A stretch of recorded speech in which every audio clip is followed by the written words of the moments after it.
The relationship between sports and mass media. Our three sports include cricket, AFL and netball. Why they are important to the Australian culture. Australian Football League is significantly important to Australian culture as it is a homegrown sport originating in Melbourne, intended to keep cricketers fit during their off-season. This is also known as Aussie rules. AFL is a national sport as it is taught across the country in schools and clubs and brings all generations together. This is evident in 2012 when more than 6.7 million people attended AFL games, compared to the 3.6 million that went to NRL games. Furthermore, due to the changing attitudes in society, AFL has become inclusive to the female gender via the launching of a professional women's league. Cricket is nationally recognized as one of Australia's main sports. It was originally brought to Australia with the first fleet. Cricket was commonly used as a show of dominance by England to show that the upperclassmen were superior to the citizens in the middle and working class. This then extended to demonstrating patriotism between both Australia and its mother nation. Cricket remains a significant part of modern Australian culture. It raised the spirits of Australians during the Great Depression, particularly through Sir Donald Bradman. This continues today, with a total of 1.3 million people playing cricket in the early 2016 as the most participated sport of Australia. Netball is important to Australian culture as it is the most popular women's team sport and also a first choice of sport of women across the country. Netball Australia says the sport strives to deliver fair, safe, inclusive, respectful and supportive environments for all Australians. This is important to Australian culture by encouraging Australian virtues and promoting the participation of physical activity of all Australians. This sport is also important as it is one of the only sports which doesn't fade into obscurity behind male-dominant sports. The relationship between mass media and sports and the impact. AFL is widely covered by Nine News and Sports News. Not only that, they have their own form of media called AFL Media, which Peter Campbell states is an unbiased source for all AFL supporters. However, AFL does have negative press, and this is evident in the drug scandal that rocked the AFL sport in the 2011 and 2012 seasons by the Essendon Football Club as they were caught using an illicit drug, peptides. From this, the club was investigated and was later fined $2 million and was eliminated from the AFL final series in the 2013 season. From this, the reputation of the AFL was negatively affected as before it was a drug-free related sport. Additionally, the AFL has bad press in their lack of openly gay men in the AFL sport, which suggests it has a culture of resistance to the positive social changes brought by the gay movement. It was well into the 21st century before this absence of gay men was noted in the mainstream media, and was specifically when former AFL player Jason Akermanis publicly stated that gay players should remain in the closet. AFL modified. Umpires can't start play due to the advertisement play being longer than 30 seconds. AFL Chief Broadcasting and Commercial Officer Gillan McLaughlin stated, "We are talking to the broadcasters about the timing. Would like it closer to 30 seconds than 45. However, with ad play being 40 seconds longer, sponsors are able to have their products promoted. Not only that, there has been a tightening of time between the goals, which significantly damaged the quality of TV broadcasts, according to Channel 10 AFL boss David Barnham. And due to these long extending times of ad play, there is now a quick kick-in rule that's been introduced. Additionally, the AFL has reduced the interchange bench from 4 players to 3 and brought in a designated substitute player. Due to it being a 360-degree contact sport, it has now tightened the rough contact rule so that a player who elects to apply a bump in any situation is liable if he makes forceful contact with the head. Now, this bump rule is clearly intended to minimise the occurrence of severe injuries. AFL and sponsors. In 1975, teams began to wear coloured uniforms as it coincided with the introduction of colour television broadcasts. Therefore, jerseys are now more colourful as they attract the audience. Not only that, they are now covered in sponsors. For example, the Port Adelaide jersey is covered in the Oak logo, as they are proud sponsors of that sport club. Not only that, special games get different jerseys. As you can see, there's a Port Adelaide away jersey, a Port Adelaide home jersey, and a Port Adelaide Indigenous jersey. The representation of netball in mass media. Netball, besides cricket and AFL, lacked a great relationship with the media. However, in 2017, it saw a deal between Channel 9, Telstra, and the Super Netball League, where netball airs twice a week on Channel 9 and Telstra TV during prime time. This has enhanced the promotion of netball among Australia, especially encouraging young women. Because of netball being a predominantly women's sport, pressure for athletes from the media caused them to be looking a certain way. Furthermore, as it is a female sport, athletes promote sport by often being sexualized. This can be seen later in this video. Because of this enhanced relationship between netball and media, because of the Channel 9 deal, sponsors have made print on team jerseys.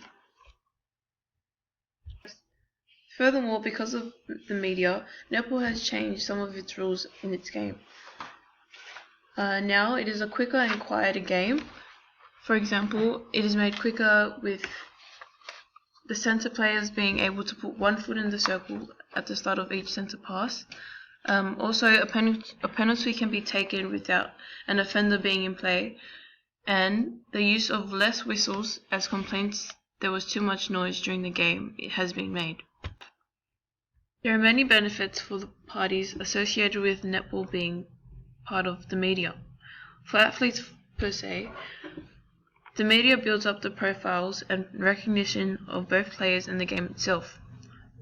The more media coverage, the more sponsors a team has or is available to, and therefore a higher income for the athletes as well as sporting companies.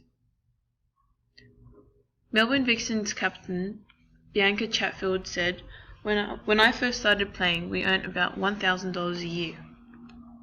Now the average salary for netballers will ride from about $40,000 to $60,000. As well as that, the selling of netball as a commodity through tickets, sponsorship, and gate tickets increase the monetary benefits of sport companies. Broadcasting of netball on media, such as television and other media outlets, means spectators can also keep up to date with the sport they love. Channel 9 has premium rights on cricket, making a profit of the viewers want to watch cricket, because all they show is cricket. Newspapers no longer involve cricket as much as they used to. As Australia's national sport, people all over the world came to spectate the games.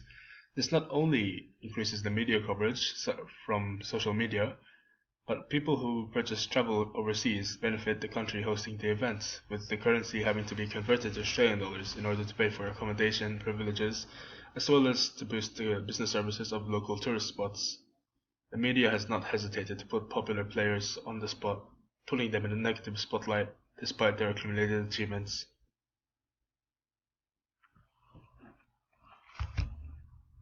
Cricket is covered by both Channel 9 as well as Channel 7.